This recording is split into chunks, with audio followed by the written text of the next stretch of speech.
শ্রীকৃষ্ণ নারীকে লবণের মতো বলেছিলেন কেন? আমরা ভগবান শ্রীকৃষ্ণের কর্মকাণ্ড সম্পর্কে খুব ভালোভাবে জানি। যখনই তার ভক্তদের মনে কোনো প্রকাশ প্রশ্ন বা সংশয় উদয় হয়, তখনই তিনি তার কর্মের মাধ্যমে তাদের সন্দেহ দূর করে দেন। আপনি কি জানেন যে একবার সব্যভারের সাথে যোগাযোগের সময় শ্রীকৃষ্ণ নারীকে লবণের মতো বর্ণনা করেছিলেন? এই কথা বলার পিছনে ঈশ্বরের লীলা কী ছিল? সো বন্ধুরা, চলুন তাহলে বরং এই আজকের অজানা পুরাণের কাহিনীটা আপনারা শেয়ার করি। সো বন্ধুরা, আজকের অবশ্যই সর্বোপরি শ্রীকৃষ্ণ নারীকে লবণের মতো ডাকলেন কেন? সো বন্ধুরা, চলুন তাহলে এই ভগবানের অজানা লীলার কাহিনীটা আপনার কাছে শেয়ার করি। সো ভিডিওটা শুরু করার আগে কমেন্ট বক্সে জয় শ্রীকৃষ্ণ লিখে যেতে ভুলবেন না। আর অবশ্যই আজকের ভিডিওটা আপনার প্রথম থেকে শেষ পর্যন্ত মনোযোগ সহকারে দেখার অনুরোধ রইল। আর আপনি যদি অবশ্যই আমার চ্যানেল নতুন তাহলে 500 টাকা বেলনটি অল করে দেবেন, যাতে আবার এই রান সবার আগে নতুন নতুন ভিডিও পেয়ে যান। সো আজকের একটা নতুন ভিডিও আপনাকে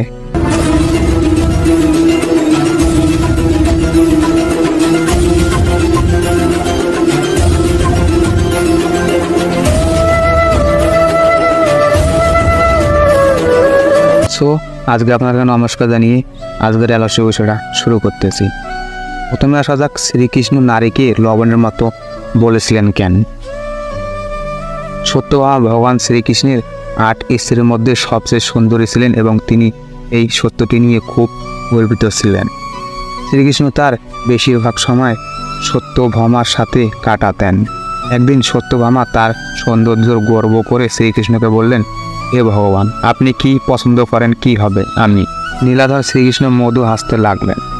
সত্যভামার প্রশ্ন শুনে আমি সত্যভামাকে তার গুরুত্ব সম্পর্কে বলার জন্য একটি নীলা তৈরি করেছি। শ্রীকৃষ্ণ বললেন, তুমি আমার কাছে লবণের মতন। ভগবানের মুখ থেকে এমন কথা শুনে সত্যভামা খুব রেগে গেলেন এবং বললেন, এই পৃথিবীর সব সুন্দর জিনিস ছেড়ে দিয়ে তুমি আমার সাথে তুলনা করার জন্য শুধু লবণ পেয়েছো? সত্যভামাকে রাগান্বিত দেখে শ্রীকৃষ্ণ তাকে শান্ত করলেন। কিছুক্ষণ পর শ্রীকৃষ্ণ তার প্রসাদে একটি ভোজের আয়োজন করলেন এবং সত্যভামাকে বললেন, প্রিয়, তুমি প্রথমে এই ভোজ খাবে।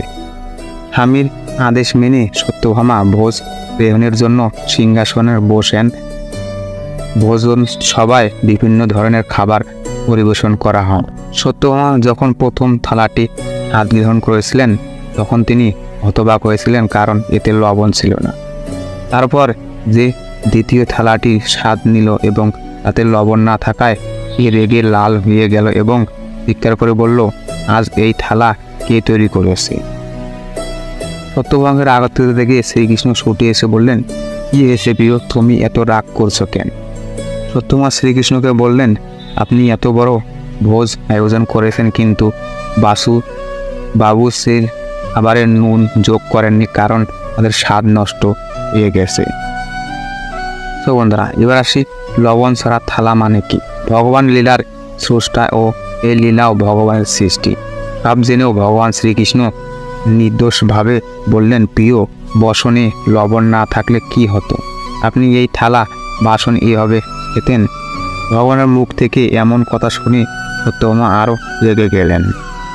তখন শ্রীকৃষ্ণ সত্যভামাকে বুঝিয়ে বললেন, প্রিয়, মনে রেখো, যখন আমি তোমাকে লবণের সাথে তুলনা করেছিলাম এবং সেই তুলনার কারণে তুমি খুব রেগে গিয়েছিলে।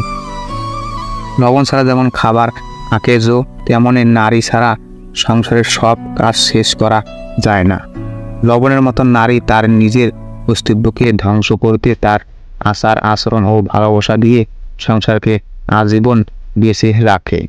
পরিবারের প্রতিটি সদস্যকে একে অপরের সাথে অভেদ্য রাখার ক্ষেত্রে নারীর বিশেষ গুরুত্ব রয়েছে।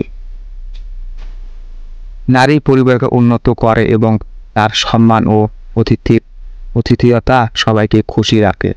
আর একজন নারী পানির মতো সে গ্রহণ করে। সে যার সাথে দেখা করে তার আচরণ এই সব শোনার পর সত্যভামা জানতে পারলেন যে এটি শ্রীকৃষ্ণের লীলা, যা তিনি তাকে বোঝানোর জন্য তৈরি করেছিলেন। তাই এই কারণে ভগবান শ্রীকৃষ্ণ নারীদেরকে জল লবণের মতো আখ্যায়িত করেছিলেন। তো তো বন্ধুরা, আজকে এইটুকুই ছিল। আজকে আপনারা শুনলেন সর্বোপরি শ্রীকৃষ্ণ নারীকে লবণের মতো